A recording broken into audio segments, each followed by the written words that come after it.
গর্ভে 7 মাসের সন্তান প্যারিস অলিম্পিকে অংশগ্রহণ করে গোটা বিশ্বকে তাক লাগিয়ে দিলেন মিশরের চিকিৎসক নাদা হাফিজ।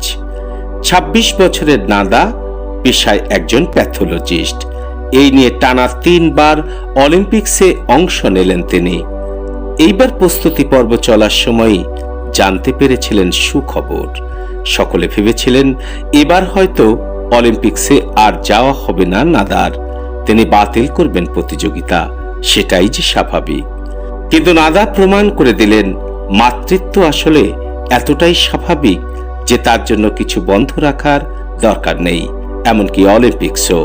তাই মিশর থেকে প্যারিসের মঞ্চে হাজির হন তিনি, গর্ভে সন্তান, হাতে তরোয়াল। অলিম্পিক শুধু জয় পরাজয়ের লড়াই নয়, এ যেন জীবনেরও লড়াই। প্যারিস অলিম্পিক্সে তেমনই মুহূর্ত যেন তুলে ধরলেন মিশরের নাদা হাফিজ।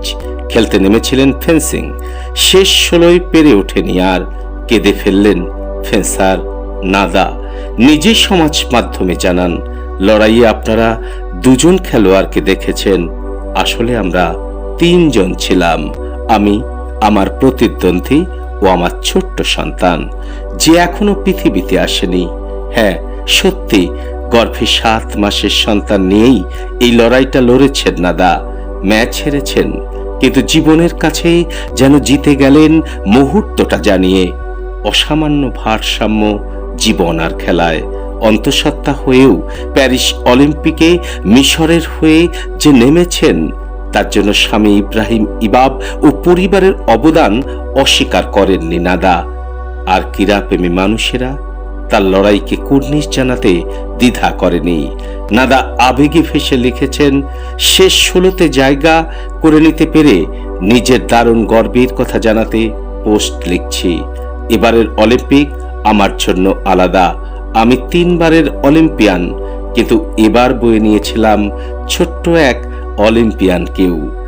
সোমবার নিজের প্রথম ম্যাচে আমেরিকার এলিজাবেথ তার্তাকুভস্কিকে 15-13 পয়েন্টে হারিয়ে ওঠেন শেষ 16-য়। তবে শেষ 16-য় দক্ষিণ কোরিয়ান প্রতিযোগিতা হা ইয়াংজিওনের সঙ্গে হেরে যান 15-7 পয়েন্টে, বিদায় নেন অলিম্পিক্স থেকে। কিন্তু সেই বিদায়কে হাততালি আর প্রশংসায় ভরিয়ে দেন দর্শকরা। দর্শকদের অভিবাদনে আপ্লুত হয়ে হাত নাড়ার সময় কেঁদে ফেলেন তিনি। এই পরাজিত ফেন্সারকে কুর্নিশ জানাচ্ছে গোটা বিশ্ব।